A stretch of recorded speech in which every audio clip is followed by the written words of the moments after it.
안녕하세요, 여러분. 편안하게 듣는 잠자리 동화 달콤 오디오북입니다. 오늘도 이야기를 들으러 와 주셔서 정말 감사합니다. 오늘 하루도 즐겁고 행복하게 잘 보내셨나요? 오늘도 재미있는 옛 이야기 들으시면서 편안한 밤 되시길 바랍니다. 구독과 좋아요는 큰 힘이 된답니다. 오늘의 첫 번째 이야기 시작하겠습니다. 바위가 된 여인. 아주 오랜 옛날 지리산의 대성 계곡에 호야와 연진이 살았답니다. 둘은 서로를 무척 아끼고 사랑하였지요. 하지만 이들에게는 아이가 생기지 않았답니다. 어느 날 남편 호야가 산속 깊이 먹을 열매를 구하러 갔을 때 연재는 쓸쓸하게 하늘을 보며 한숨을 쉬고 있었지요. 숲 속에서 이를 지켜보던 검은 곰이 연진에게 물었답니다. 당신들은 언제나 행복하게 사는 것 같던데 왜 그리 한숨을 쉬나요? 우리 부부에게는 아이가 없거든요. 곰은 연진이 불쌍하여 이렇게 말했답니다. 저기 산 위에 있는 샘물을 마시면 아기가 생긴답니다. 그 말을 들은 연진은 단숨에 샘이 있는 곳으로 달려갔지요. 그리고 곰이 알려준 대로 샘물을 실컷 마셨답니다. 그것은 바로 세석고원에 있는 음양수 샘물이었지요. 그런데 이 모습을 호랑이가 보았답니다. 호랑이는 검은 곰과 사이가 좋지 않았지요. 호랑이는 그 길로 지리산 산신령에게 달려갔답니다. 산신령님, 곰 녀석이 음양수 샘물의 신비한 힘을 인간에게 알려줬답니다. 산신령은 화가 머리끝까지 났답니다. 그것은 산의 비밀이라서 인간에게 함부로 알려주면 안 되는 것이었지요. 산신령은 곰을 굴 속에 가두었지요. 그리고 연진에게도 무거운 벌을 내렸답니다. 너는 평생토록 세석고원에서 철쭉을 가꾸거라. 세석고원은 잔돌이 많은 곳이었지요. 연진은 혼자서 끊임없이 돌을 골라내며 꽃을 가꾸어야 했답니다. 꽃을 가꾸다 손에서 흐른 피 때문에 철쭉은 붉게 물들게 되었지요. 연진은 밤이면 촛대봉에 올라 촛불을 켜놓고 산신령께 용서를 빌었답니다. 그러다 연진은 그대로 돌이 되어 촛대봉의 앉은 바위가 되었다고 합니다. 연진이 가꾼 철쭉은 지금도 수십만 평의 세석 고원에 가득 피어나고 있답니다. 달빛을 사버린 사또. 옛날 어느 고을에 아무것도 모르는 새 사또가 부임해 왔답니다. 나라에 공을 세운 아버지 덕에 어쩌다가 벼슬 한 자리 얻게 된 사또는 부임하자마자 날마다 잔치만 벌이며 호화로운 생활을 하였지요. 게다가 아전들은 사또의 비위를 맞추느라 같이 흥청망청 하였답니다. 백성들의 한숨만 늘어났지요. 그러던 어느 날 사또는 밤하늘을 보다가 갑자기 고개를 갸웃거리며 그 고을의 스님을 불렀답니다. 내가 이곳에 온 지도 며칠이 지났는데 어째서 달이 보이지 않는 것이오? 예, 그야 금음날이 지난 지 며칠 되지 않았기 때문이지요.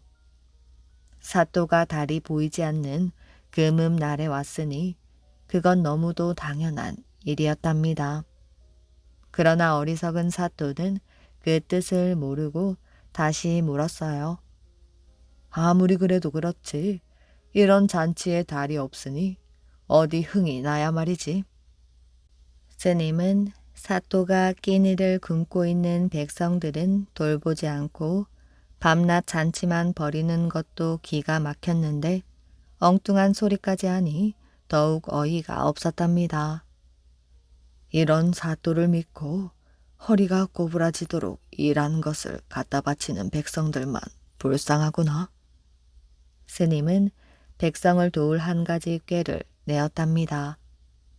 이곳에 새로 오셔서 아직 못 들으신 모양인데 사또의 정성이 부족하여 달이 빛나지 않는 것입니다.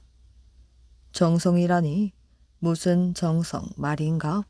부처님께 공양을 드려야지요. 얼마나 드려야 되는 거지? 은 50냥이면 될 것입니다. 사또는 사람을 불러 스님에게 은 50냥을 주었어요. 며칠이 지나자 하늘에는 실처럼 가는 달이 나타났지요. 잔치를 하던 사또는 다시 스님을 불렀답니다. 스님이 말씀하신 대로 공양을 드렸는데 달이 왜 저렇게 작은 것이요? 부처님께서 돈이 너무 적답니다. 그럼 얼마나 더 내야 되는가? 은 100냥이면 될 것입니다. 사또는 다시 스님에게 은 100냥을 주었어요. 일주일이 지나자 이번에는 하늘에 더 크고 빛나는 달이 보였지요. 하지만 보름달은 아니었어요. 사또는 또다시 스님을 불렀답니다. 왜 아직도 둥근 달을 볼 수 없는 것인가? 그건 아직도 정성이 부족하기 때문이지요. 얼마나 더 내야 하는가? 은 1000냥이면 될 것입니다. 사또는 스님의 말대로 은 1000냥을 마련해 주었고 스님은 그 돈을 가난한 백성들에게 나누어 주었어요. 얼마 후 보름날이 되자 하늘에는 크고 둥근 달이 떴답니다. 정말 이번엔 둥근 달이 떴구나. 역시 돈을 많이 바치니 달도 더 밝아지는군. 이제야 잔치에 흥이 나는구나. 사또는 기뻐하며 밤새 달 구경을 하며 덩실덩실 춤을 추었답니다. 그 후 달이 보이지 않을 때마다 공양 돈을 바쳤다고 합니다. 금강산 거울 바위.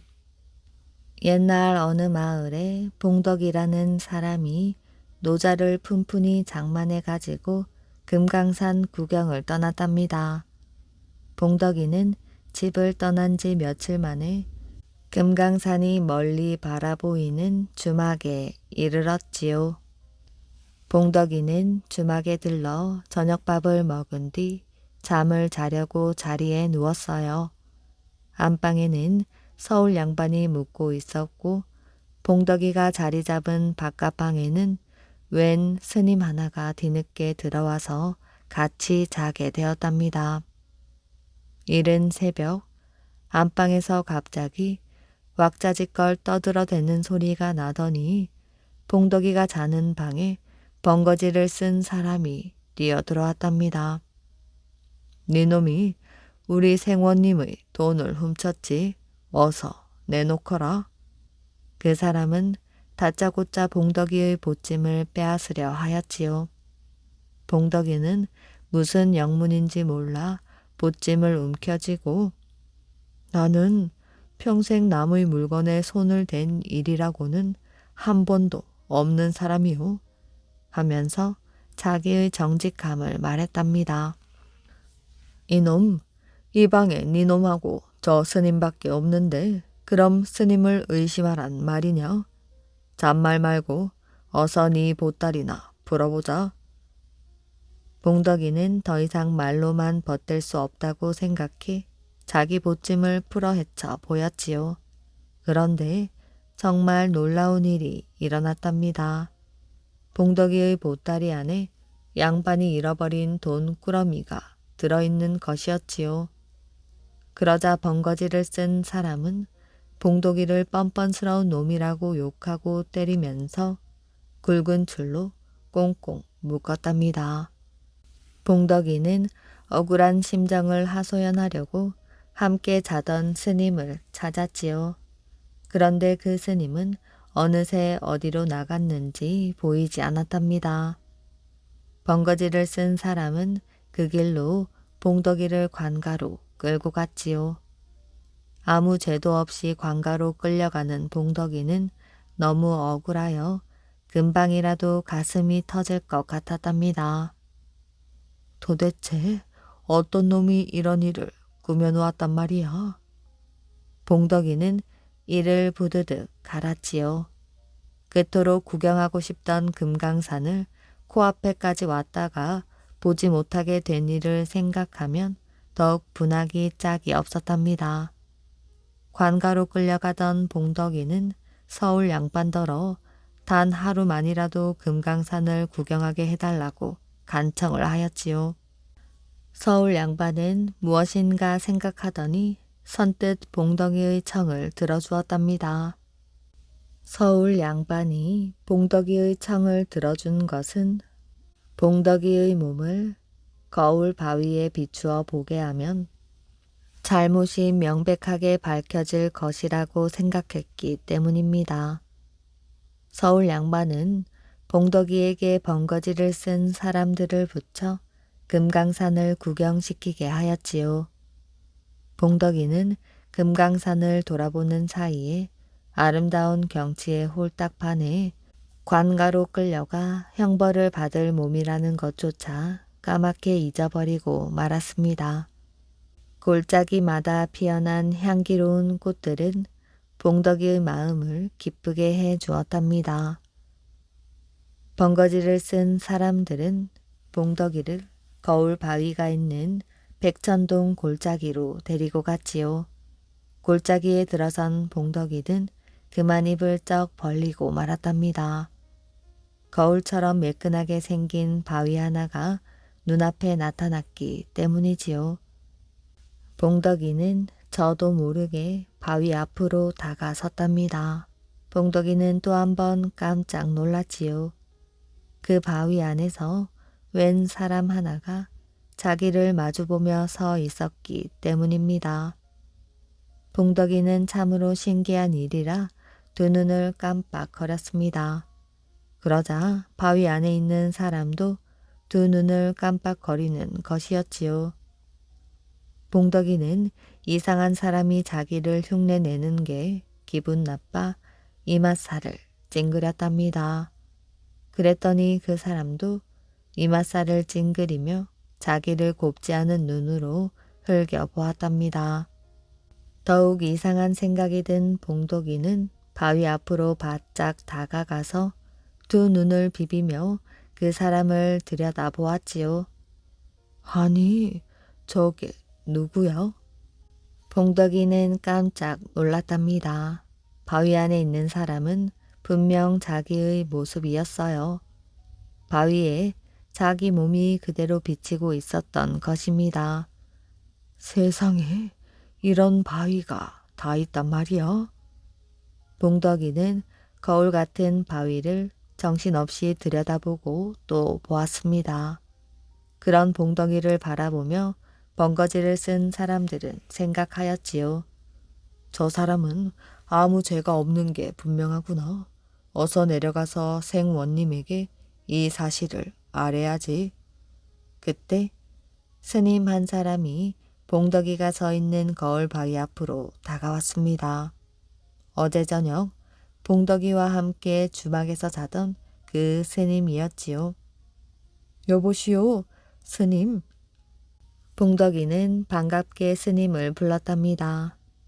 그 스님이라면 억울한 누명을 뒤집어 쓴 자기를 틀림없이 구해줄 것이라고 생각했기 때문이지요. 스님. 그러거나 말거나 스님은 귀도 기울이지 않고 거울 바위를 가리키며 물었답니다. 도대체 저건 무슨 바위기에 저렇게도 묘하게 생겼단 말이오? 글쎄요, 어떻게 된 일인지 거울처럼 온몸이 다 비치는 바위더라고요. 스님은 머리를 갸웃거리더니 거울 바위 앞으로 성큼성큼 걸어갔답니다. 거울 바위 앞에 다가선 스님은 두 눈을 비비며 바위를 들여다 보았지요. 하지만 어떻게 된 일인지 스님의 몸은 그림자도 비춰지지 않았답니다. 화가 난 스님은 큰 소리로 투덜거렸지요. 누구를 놀리려는 것이오? 어디 온몸이 비친단 말이오? 별 싱거운 사람 다 보겠네. 그 모양을 지켜보던 번거지를 쓴 사람들이 후다닥 일어나서 거울 바위 앞으로 다가왔답니다. 와보니 스님의 모습은 전혀 보이지가 않았지요. 봉덕이와 스님을 번갈아 쳐다보던 번거지를 쓴 사람들은 오라를 꺼내 들었답니다. 봉덕이는 금강산 구경을 다 했으니 이젠 관가로 끌려가나 보다 하고 서글픈 마음으로 서 있었지요. 그런데 번거지를 쓴 사람들은 뜻밖에도 오라로 스님을 묶는 것이었어요. 이놈들, 이게 무슨 무엄한 짓들이냐? 그러자 번거지를 쓴 사람 하나가 스님의 뺨을 철썩하고 후려치는 게 아니겠어요? 이놈아, 이 바위가 보통 바위인 줄 아느냐? 선하고 악한 것을 가려내는 명경대란 말이다. 선량하고 정직한 사람은 저 봉덕이처럼 온몸을 비추어 주어도 너같이 나쁜 마음을 가지고 있는 놈들은 무슨 수를 써도 그림자 하나 비춰주지 않는단 말이야. 이래도 네가 도적이 아니라고 발뺌할 것이야. 스님은 고개를 푹 떨구고 말았습니다. 사실 그 스님은 고을 안에서 이름난 도적이었습니다. 거울 바위 앞에서 자기의 정직함을 밝히게 된 봉덕이는 잃었던 노자를 찾아가지고 금강산 구경을 실컷 한 뒤 마을로 돌아갔답니다. 이 일이 있고 난 뒤 정직하고 순박한 사람들은 저마다 명경대를 찾아와 자기 모습을 비추어 보면서 마음껏 즐기곤 하였지요. 하지만 부자나 양반 벼슬아치들은 금강산을 찾아왔다가 자기들 죄가 드러날까봐 명경대 앞에 바짝 다가서지 못하고 멀리서 빙빙 돌기만 하였답니다. 호랑이를 치료한 의원. 조선시대 명종 때 양예수라는 의원이 있었답니다. 양예수는 무슨 병이든 잘 고쳐 명의로 소문이 났고 궁중에서 임금과 왕족의 진료를 맡아보는 어이로서 이름을 떨쳤답니다. 어느 날 양예수는 사신을 따라서 명나라로 가게 되었지요. 사신 일행이 압록강을 건너 산길을 걸어가는데 이미 해가 져서 어둑어둑해졌답니다. 마땅히 쉴 만한 민가가 없어 모닥불을 피워놓고 밖에서 잠을 자야 할 형편이었지요. 양예수는 일행과 멀찍이 떨어져 들어 누웠답니다. 온종일 걸어온 탓인지 눕자마자 잠이 들었지요. 얼마나 잤을까요? 양예수는 누군가 옷자락을 잡아당기는 바람에 눈을 떴답니다. 놀랍게도 그의 앞에는 호랑이가 쭈그려 앉아 있었지요. 이제 죽었구나. 낯선 땅에 와서 이렇게 호랑이 밥이 되다니. 양예수는 한순간 절망감이 들었지만 눈을 부릅뜨고 호랑이를 쳐다보았답니다. 호랑이에게 물려가도 정신만 차리면 산다는 말이 생각나서였지요. 그런데 호랑이를 뚫어지게 보니 호랑이가 좀 이상하였답니다. 호랑이 눈에 눈물이 고여있는 듯 하였지요. 호랑이에게 무슨 사연이 있는 모양이군. 아무래도 나를 일부러 찾아온 것 같구나. 양예수는 무섭고 떨렸지만 용기를 내어 입을 열었답니다. 너에게 한 가지만 묻겠다. 나를 잡아먹으러 왔니? 호랑이는 양예수의 말을 알아들은 듯 고개를 저었답니다. 그러더니 산 봉우리 쪽을 앞발로 가리키고 달리는 신용을 하였지요. 왜 그러니? 나하고 어디를 좀 가자고? 호랑이는 머리를 끄덕였어요. 그러고는 등에 올라타라는 듯 땅바닥에 엎드렸답니다. 양예수는 호랑이의 뜻을 알아차리고 호랑이 등에 올라탔답니다.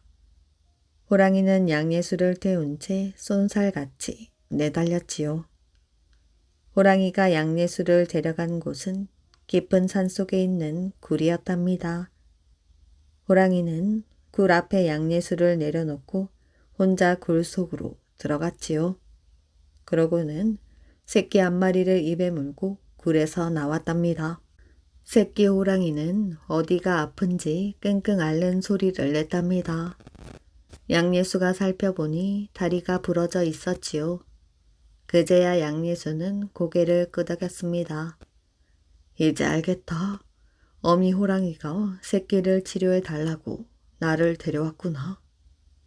양예수는 늘 차고 다니는 약 주머니에서 환약을 꺼내 정성을 다해 발라주었답니다. 그러자 호랑이는 마음이 놓이는지 얼굴빛이 밝아지더니 고맙다는 인사를 하는 듯 고개를 숙였답니다. 이윽고 호랑이는 슬그머니 사라졌다가 입에 무언가를 물고 나타났지요. 호랑이가 양예수의 발 앞에 떨어뜨린 것은 작은 돌이었답니다. 웬 돌이냐? 나에게 주는 거니? 호랑이는 머리를 끄덕이더니 발로 돌을 양예수 앞으로 바싹 들이밀었답니다. 선물을 다 주니 고맙구나. 양예수는 돌을 집어들어 품속에 넣었지요. 호랑이야, 밤이 깊었구나. 나를 우리 일행이 있는 곳에 데려다 주렴. 그러자 호랑이는 납작 엎드려 양예수를 등에 태웠지요. 한편 사신 일행은 양예수가 호랑이에게 물려간 줄 알고 잠을 못 이루고 있었답니다. 어쩌면 좋지. 양 의원이 호랑이에게 잡혀갔나 봐. 지금쯤 호랑이 밥이 되었을 것이야. 사신 일행이 모닥불 가에 둘러앉아 이렇게 걱정하고 있을 때 갑자기 바람 가르는 소리가 나더니 호랑이가 모습을 드러내었답니다. 사람들은 깜짝 놀랐지요. 양예수가 호랑이 등에서 내리지 않았다면 모두 기절해 버렸을 것입니다. 양의원, 이게 어찌된 일이오? 놀라지 마십시오. 호랑이는 여러분을 해치지 않을 것입니다. 양예수는 호랑이가 산속으로 사라지자 이제까지 있었던 일을 사람들에게 들려주었지요. 그런 일이 있었군요. 역시 우리나라에서 제일 가는 명의는 다르네요. 그렇네요. 이번 일로 양 의원이 조선 최고의 의원이라는 게 증명되었지요. 사람들은 저마다 양 의원이 조선의 최고 의원이라고 칭찬을 하였답니다. 양예수는 사신 일행과 함께 부지런히 길을 떠나 드디어 북경에 닿았답니다. 호랑이가 나에게 선물로 준 돌은 어떤 돌일까? 평범한 돌은 아니겠지. 양예수는 궁금하여 견딜 수가 없었답니다. 그래서 틈을 내어 귀금속 가게를 찾아가 돌을 보여주었지요. 가게 주인은 돌을 보고 눈이 휘둥그레졌답니다. 이 귀한 돌을 어디서 구하셨습니까? 이야기를 하자면 깁니다. 그 돌이 어떤 돌인지 아십니까? 알다마다요. 주천석이라는 돌이지요. 이 돌을 물 속에 담그면 그 물이 향기로운 술로 변한답니다. 아주 신기한 보물이지요. 양예수는 귀금속 가게에서 실험을 하였답니다. 주천석을 담가둔 물이 곧 향기로운 술로 변해버렸지요. 과연 천하의 보물이로구나. 양예수는 주천석을 갑으로 집안에 고이 모셔두었는데 임진왜란 때 피난을 가는 길에 한양 근처에서 잃어버렸다고 합니다. 호랑이도 알아본 명의 양예수는 평생 많은 환자를 살렸으며 오늘날까지 그 이름이 전해지고 있답니다. 토끼가 도망을 다니는 이유. 옛날 어느 해에 비가 거의 오지 않아 큰 가뭄이 들었답니다. 나무들은 잎을 떨구고 풀들도 누렇게 시들었어요. 들판들의 곡식들은 말라서 죽었지요. 시간이 지나자 샘도 말라버렸어요. 가뭄이 너무 심해지자 동물들은 회의를 열어서 어떻게 할지 의논을 하였지요. 동물들이 입을 모아 말했어요. 먹을 것도 없고 얼마 안 있으면 물도 바닥날 거야. 굶주림과 목마름으로 죽지 않으려면 어떻게 해야 하지? 동물들은 오랫동안 이야기를 나누었지요. 그러다가 한 가지 결정을 내렸답니다. 거북이 동물들 앞에 서서 선언을 하였지요. 앞으로는 이렇게 합시다. 모두 귀 끝을 잘라 기름을 짜냅시다. 그 기름을 팔아서 땅을 파는 괭이를 사고 그 괭이로 샘을 파서 목을 축이고 곡식을 키울 물을 구합시다. 동물들은 모두 귀 끝을 잘랐어요. 그런데 토끼는 막상 자기 차례가 되자 귀를 자르지 않겠다고 하지 뭐예요? 다른 동물들은 못마땅했지만 잠자코 있었답니다. 그리고 계획대로 귀에서 짜낸 기름을 팔아서 괭이를 샀지요. 동물들이 말라붙은 샘을 깊이 파자 얼마 안 있어 맑은 물이 펑펑 솟아났답니다. 이제 목마름을 달랠 수 있겠다. 동물들은 줄지어 서서 한 마리씩 샘에서 물을 마셨답니다. 토끼만 그 자리에 없었지요. 토끼는 커다란 호리병 바악을 끌며 샘으로 오고 있었답니다. 그런데 호리병 박에서 괴상한 소리가 났지요. 달캉달캉 찰캉찰캉. 샘터에 있던 동물들은 그 소리를 듣고 겁에 질려 고개를 들었지요. 무슨 소리지? 그 괴상한 소리가 점점 가까이 들리자 동물들은 더 이상 참지 못하고 도망쳐 버렸답니다. 토끼는 샘에 도착하자 샘을 독차지하였어요. 물을 실컷 마시고 나서 시원한 물속에 첨벙 뛰어들어 흙투성이 몸을 담그기까지 했답니다. 다음날 동물들이 살금살금 샘으로 돌아왔어요. 샘물이 흙탕물이 되어서 마실 수가 없게 되었는 것을 보았지요. 누가 물을 더럽힌 거야? 좋은 수가 있어. 동물들은 힘을 합쳐서 흙으로 실제 크기의 토끼를 만들어 끈끈한 수액을 발랐답니다. 그리고는 흙토끼를 샘 근처에 갖다 놓고 모두들 근처 덤불 속에 숨어 있었죠. 해가 중천에 떠오르자 토끼가 호리병 박을 질질 끌면서 나타났답니다. 괴상한 소리를 내는 호리병 박이었지요. 동물들은 괴상한 소리를 낸 범인을 보고는 말없이 서로에게 고개만 끄덕였답니다. 토끼는 다른 동물들이 덤불에 숨어 있는 줄은 꿈에도 몰랐지요. 토끼는 흙토끼를 보자 저리 가라는 몸짓을 하였답니다. 내 앞에서 빨리 꺼지는 게 좋을걸? 하지만 흙토끼는 꿈쩍도 하지 않았어요. 토끼는 그 앞으로 척척 걸어가서 다시 다그쳤답니다. 빨리 가지 않으면 때려줄 것이야. 그래도 흙토끼가 움직이지 않자 토끼는 흙토끼의 어깨를 냅다 후려쳤지요. 그러자 손이 수에게 철썩 달라붙었답니다. 다른 손으로 흙토끼를 때리자 그 손도 철썩 붙어버렸지요.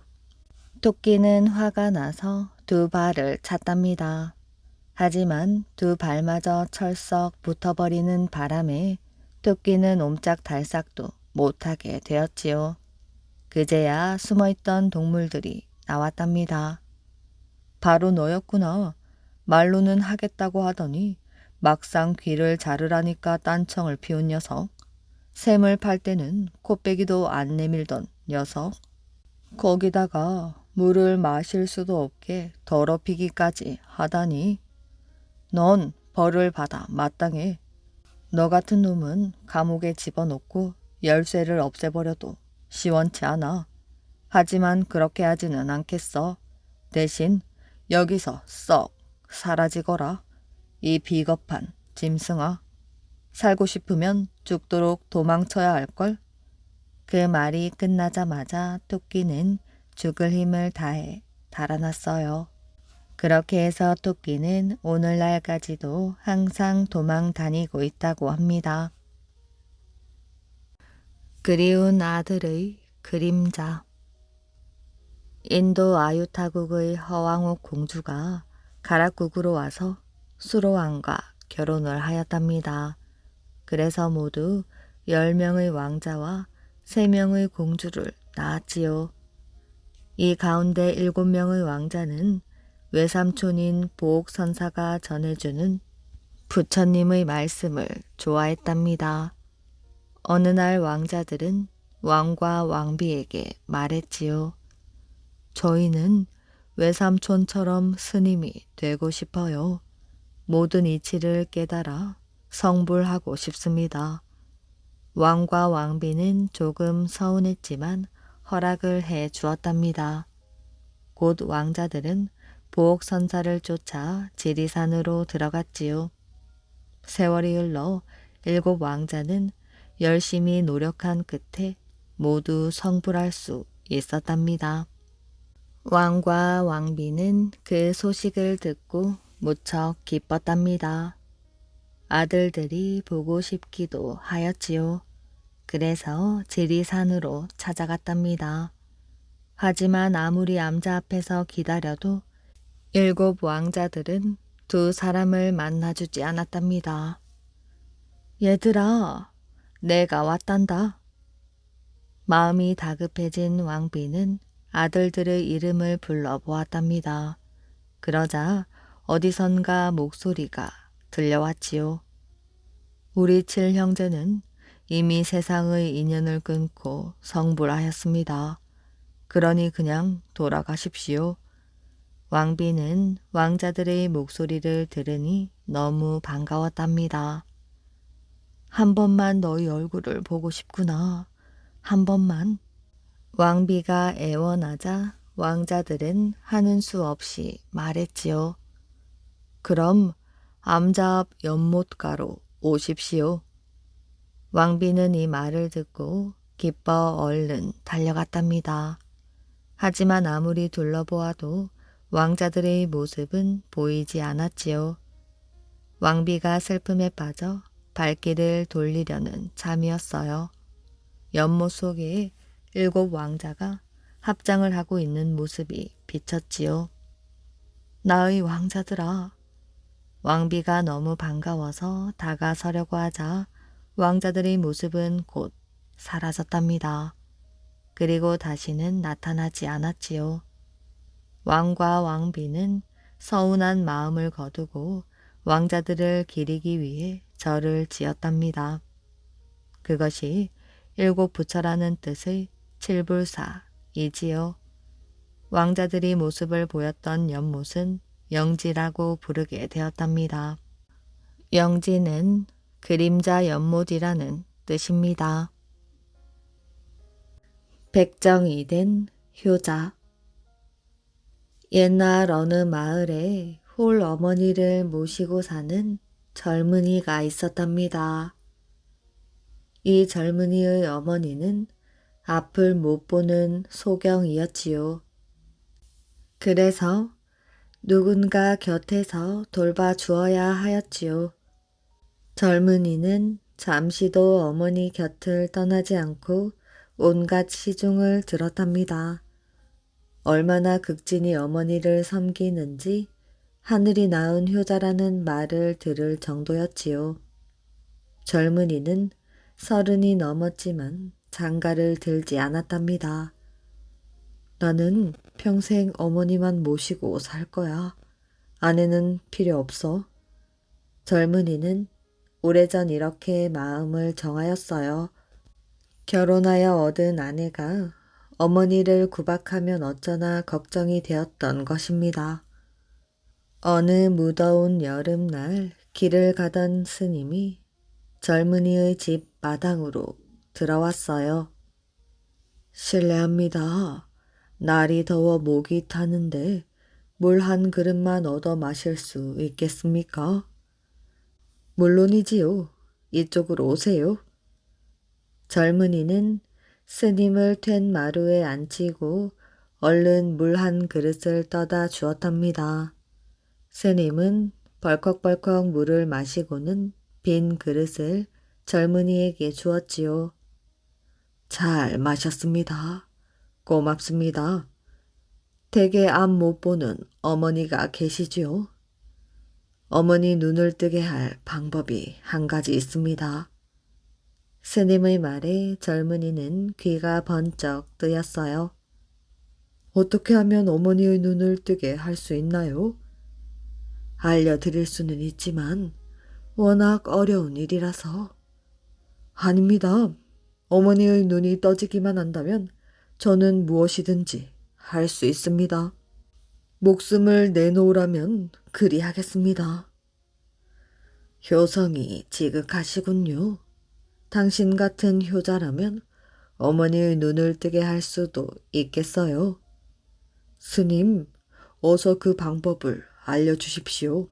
소 간 1000개를 구하여 어머니에게 잡숫게 하십시오. 그러면 어머니가 눈을 뜨게 될 것입니다. 고맙습니다, 스님. 스님이 돌아간 뒤 젊은이는 생각에 잠겼답니다. 우리 집은 가난해서 어머니에게 소 간 1000개를 사드릴 형편이 못 되지. 그럼 어떻게 해야 소 간 1000개를 구할 수 있을까? 젊은이는 밤새도록 궁리를 하였답니다. 방법이 없는 것은 아니야. 내가 백정이 되어 소를 잡는다면 소 간을 얻을 수 있을 것이야. 젊은이는 가난하긴 하여도 양반 가문이었답니다. 당시 백정은 가장 천한 신분이었지요. 양반 신분을 버리고 백정이 된다면 사람들에게 온갖 천대를 받게 될 것입니다. 어머니의 눈을 뜨게 하는 일이라면 백정이 되어 천대를 받는다고 해도 그건 아무것도 아니지. 젊은이는 양반 신분을 버리고 스스로 백정이 되었답니다. 그리하여 온 마을을 찾아다니며 소를 잡아주고 그 간을 얻었지요. 소 간은 집으로 가져가 어머니에게 드렸답니다. 젊은이는 발이 부르트도록 돌아다녔지만 한 해에 잡을 수 있는 소는 60마리 정도였지요. 그러니 1000개의 소간을 얻는데 15년이 걸렸답니다. 젊은이가 1000개의 소간을 구한 날엔 장마철이었어요.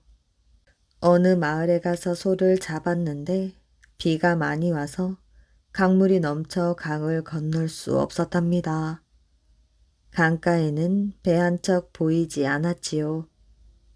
젊은이는 소 간을 움켜쥔 채 강가에서 발을 동동 굴렀답니다. 빨리 강을 건너 집에 가야 하는데 큰일이네.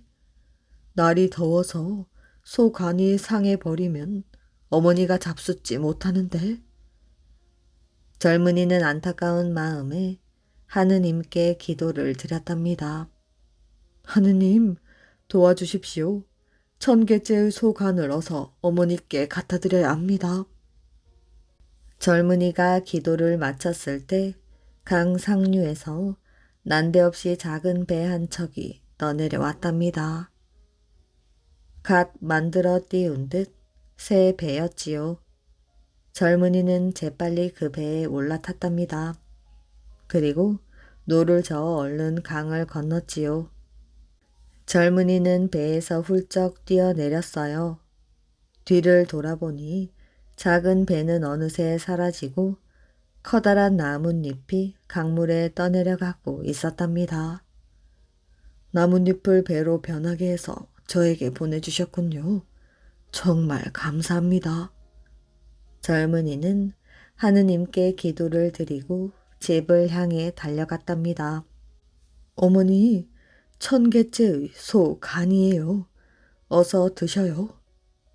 어머니는 아들이 건넨 소 간을 씹어 먹었답니다.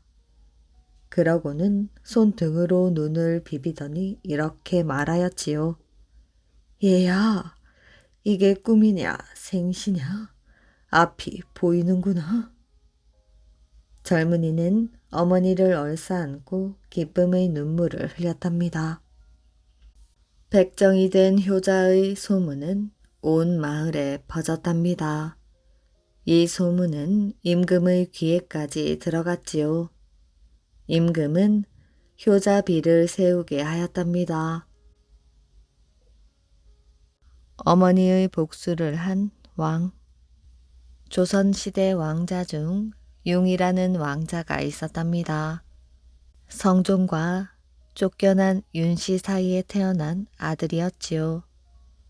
융이 4살 때 어머니 윤씨가 쫓겨났으니까 융은 새로 들어온 정현황후가 자기를 낳아준 어머니인 줄만 알았어요.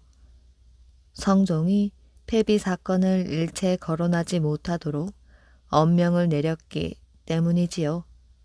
그러니 융은 자신의 어머니가 사약을 받고 죽었다는 사실은 전혀 모르고 있었던 것입니다. 그러나 융은 정현왕후 윤씨를 별로 따르지 않았지요. 정현왕후 역시 폐비의 자식인 융을 사랑으로 키우지 않았습니다. 친자식이 아니라도 애정으로 감싸야 하는데 말이지요. 융이 5살 때 하루는 정현왕후 윤씨와 함께 할머니 인수대비에게 아침 문안 인사를 드리러 갔답니다.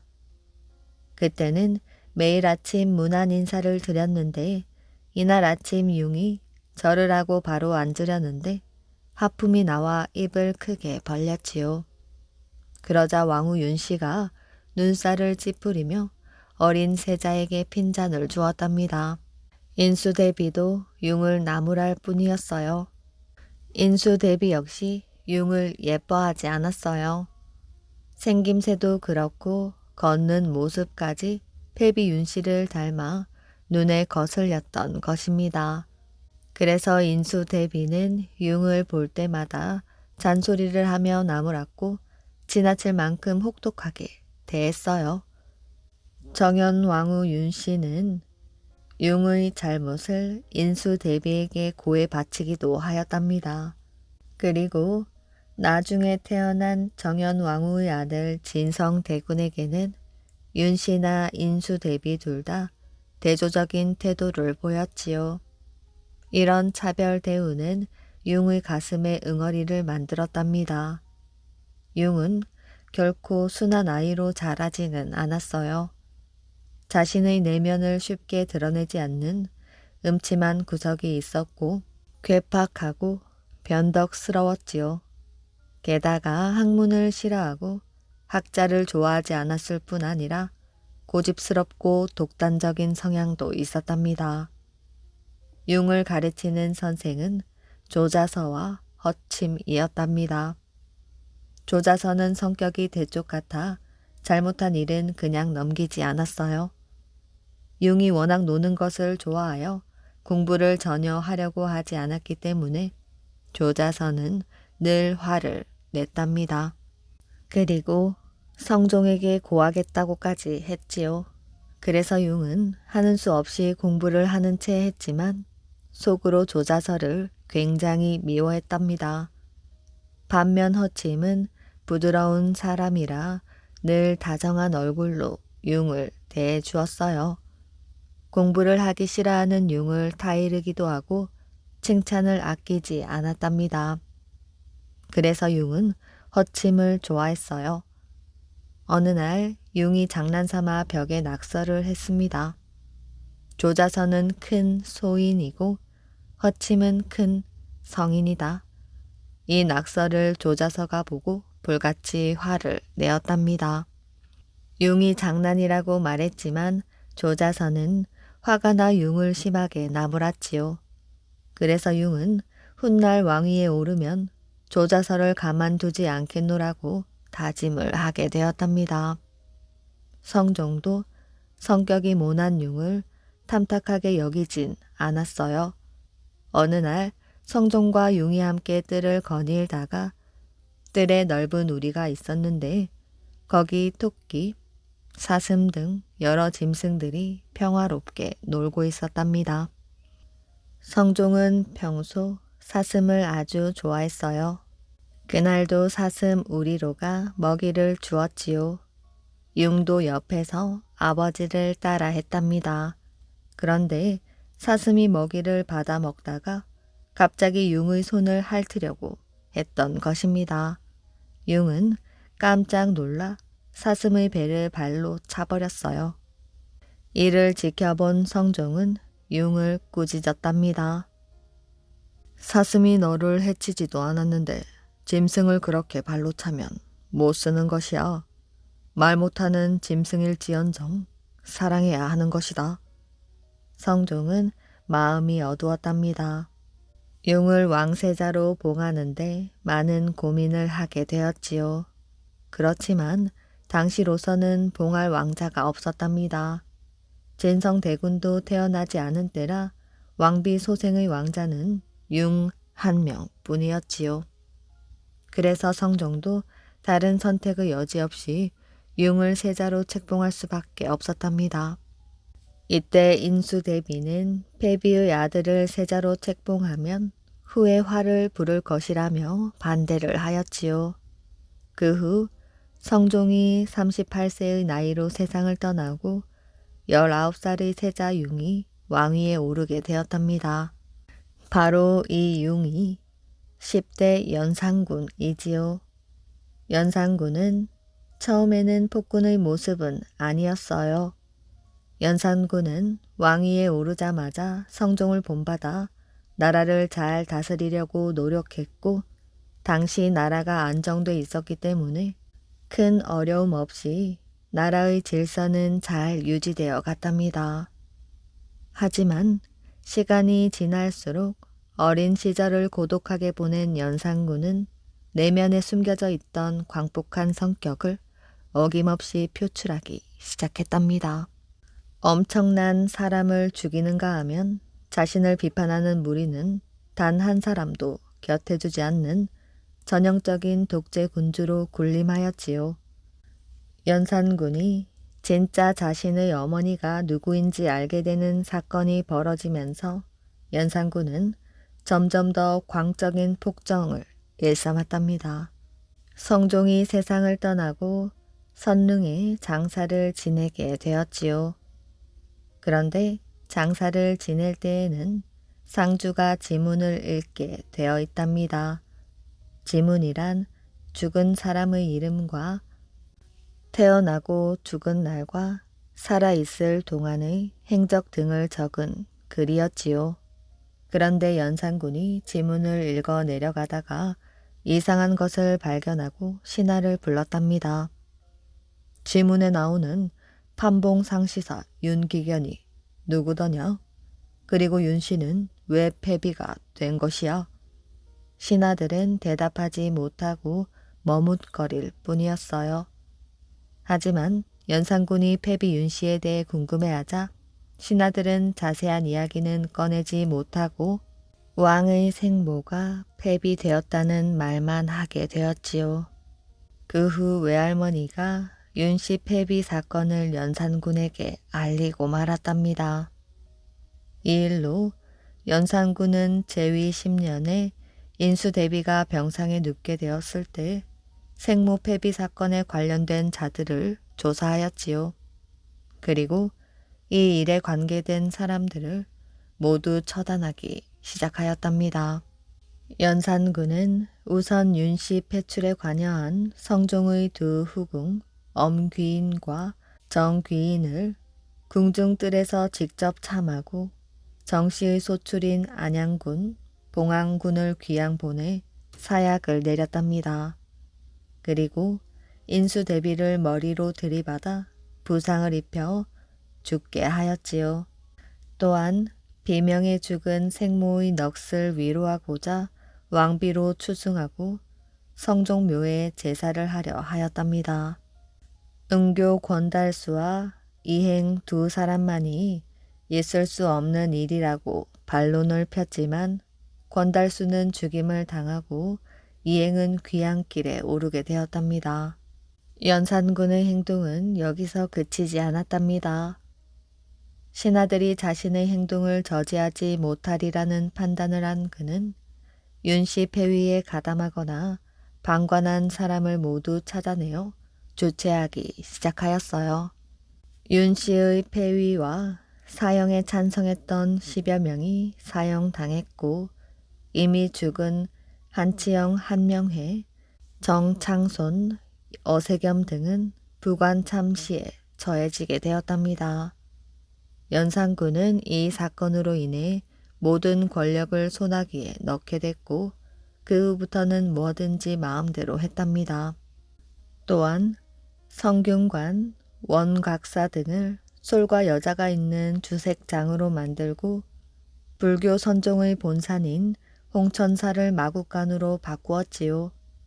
그리고 매일같이 궁궐에서는 연회가 벌어졌으며 전국 각지에서 뽑아올린 수백 명의 기생들이 동원되었답니다. 그야말로 광적인 폭정을 일삼았지요. 연산군의 폭정이 계속 이어지자 전국 각지에서 반정을 도모하는 무리가 늘어났고 급기야 박원종 등이 군사를 일으켜 연산군을 패하고 성종의 둘째 아들 진성대군을 왕으로 옹립하는 사태가 벌어졌답니다.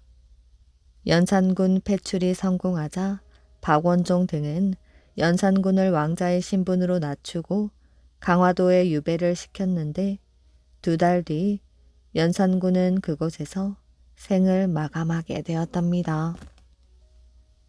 서울 구경을 한 사람. 시골 사람 2사람이 서울 구경을 하러 왔답니다. 2사람은 서울은 첫 길이었지요. 어디로 가야 무엇이 있는지도 모르고 있었답니다. 성문 가까이 왔을 때였지요. 어디선가 이상한 소리가 들려왔어요. 그것은 종소리였지요. 무식한 한 사람이 물었답니다. 여보게, 저건 무슨 소리지? 무슨 짐승이 저렇게 울까? 이때 이 사람보다는 조금 덜 무식한 사람이 대답하였어요. 저건 종소리라네, 종소리. 종? 종이 무슨 짐승이지? 종은 종이지. 참 이상한 짐승도 다 있구나. 무식한 사람은 아직도 종이 무슨 짐승이라고 생각하였지요. 어느 시골 사람 하나가 서울 구경을 하고 고향에 돌아왔습니다. 마을 사람들은 서울 구경한 이야기를 듣기 위하여 이 사람의 집으로 우르르 몰려들었지요. 이 사람은 많은 사람들 앞에서 되는 말 안 되는 말을 마구 짓거려 댔답니다. 서울 구경을 해보지 않은 마을 사람들은 입만 딱 벌리고 열심히 듣고 있었어요. 몇 가지 이야기가 끝나자 한 사람이 이렇게 물었답니다. 서울서 임금님도 뵈었나요? 암요, 뵈었고 말고요.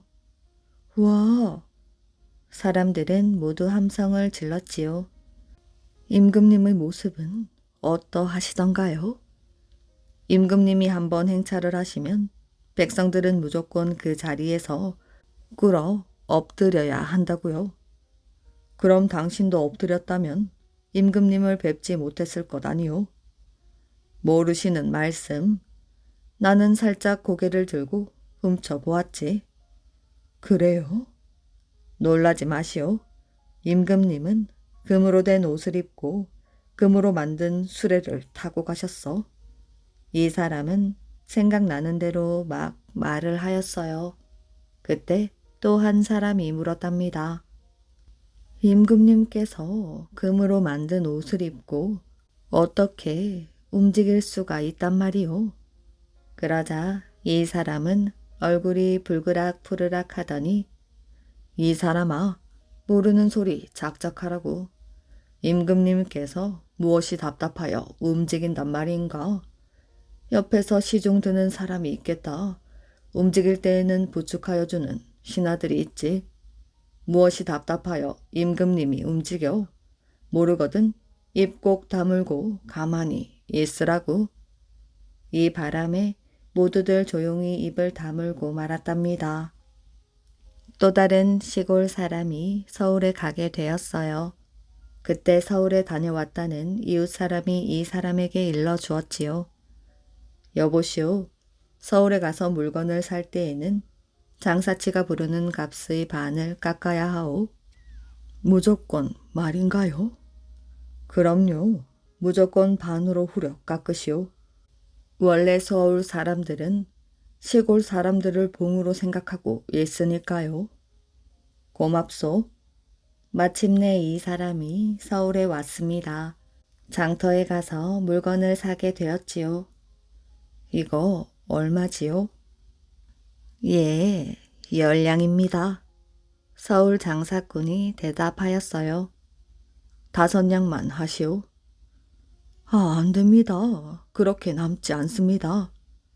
그럼 저건 얼마요? 이번에는 다른 물건 값을 물었어요. 그건 1냥이요. 1냥. 그럼 5푼만 하시오. 시골 사람이 무조건 반으로 깎아내리자 서울 장사꾼은 화가 났답니다. 여보시오, 그러지 말고 이 가게 안에 있는 물건을 몽땅 그냥 가져가시오. 하고 쏘아 주었지요.